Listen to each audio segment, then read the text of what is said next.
She has this hobby called ditching, Part 1. Hi there, welcome to Reddit Goat channel. Today we are going to have another unbelievable cheating story. But before we get started, please hit the subscribe button and click the notification bell so that you won't miss any of our daily cheating stories. I met my ex-GF through a college online gaming Facebook group. I messaged her because we played the same game, the same character, and went to the same school. We started talking and hit it off immediately. Her profile had her relationship status hidden and she appeared to be single, and we met after a week of talking online. I drove downtown and picked her up outside her apartment and she was hooked immediately. Picture a beautiful, Mediterranean girl living in the Midwest. I hadn't seen anything like her before and was even into her almost accent and semi-broken English. Things went really fast, intimacy was almost immediate. Date 2 ended with us making out and some third base stuff in my car. Things were pretty good for the first 4 months. I would drive to see her downtown because she didn't have a car and we shared the same interest, this video game. Watching Netflix, playing games and just chilling. We would talk all day every day. I don't remember the specific details, but I asked her in the beginning if she was dating anyone else. And she said, "I'm basically broken up with my BF." Or something to that extent. It bothered me at the time and I didn't really know what to make of it at the time. In hindsight, with full clarity about a year into our relationship, I realized she had cheated on her ex-BF while starting to see me, but we had been together a year at that point.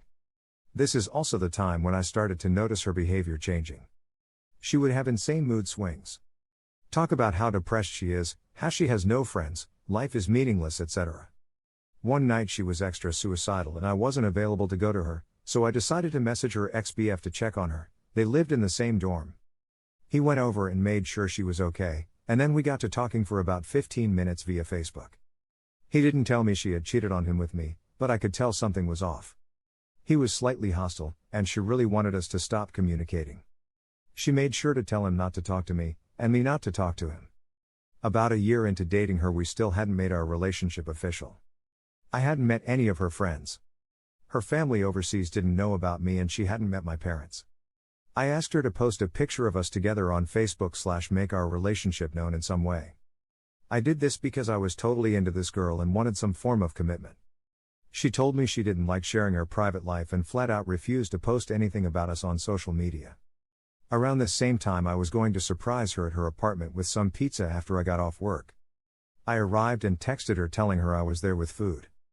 And she wouldn't let me in. This was the first major red flag that I ignored. I drove downtown after work at 10 p.m. with a gift and she wouldn't let me in. Her excuse was that she was gaming or something. Anyways, things went on with me insisting about making our relationship known, but I eventually dropped it altogether after numerous refusals. She would go home for Christmas / summer break back to Europe and we would text / call every day. I never had any reason to doubt her. About a year and a half into dating and we decided to get an apartment downtown together. We move in, and everything is great for the first 6 months.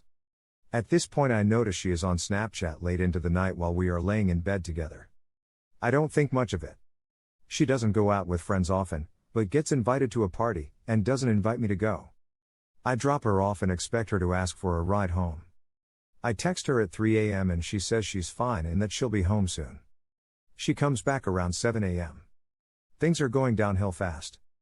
Around the 2-year mark, 6 months into our lease, I start taking a class and have to move back home for a few weeks. I move back home, and she continues to become more cold towards me. One night in class I tell her I'm gonna stop by to visit after class. She is hesitant and says she is tired, not to come, etc.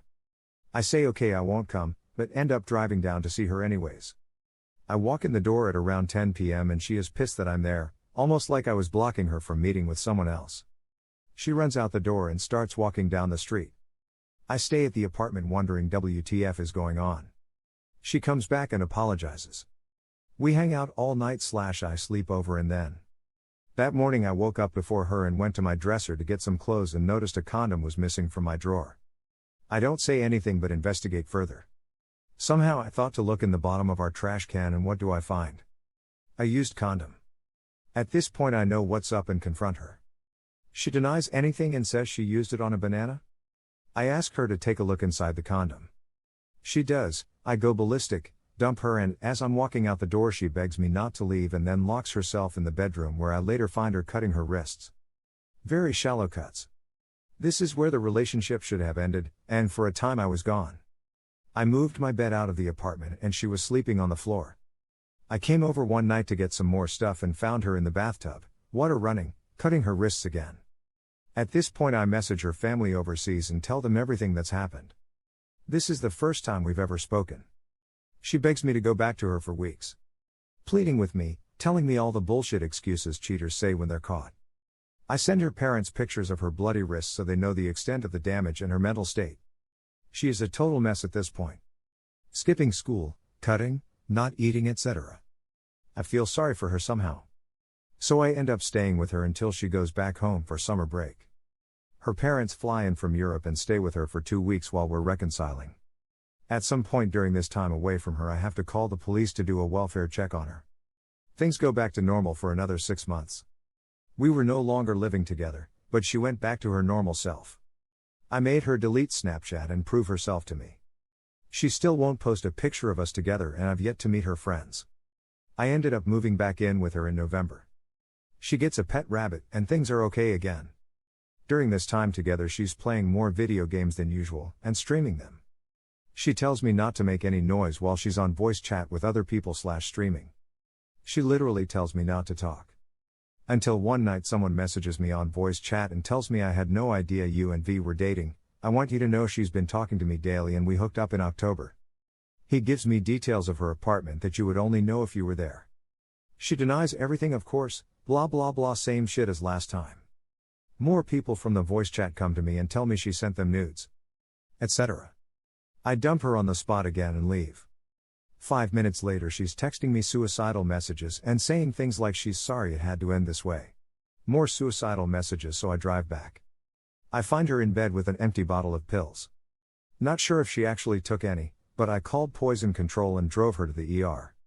She refused to get out of my car, so the police forced her out of the car and into the hospital.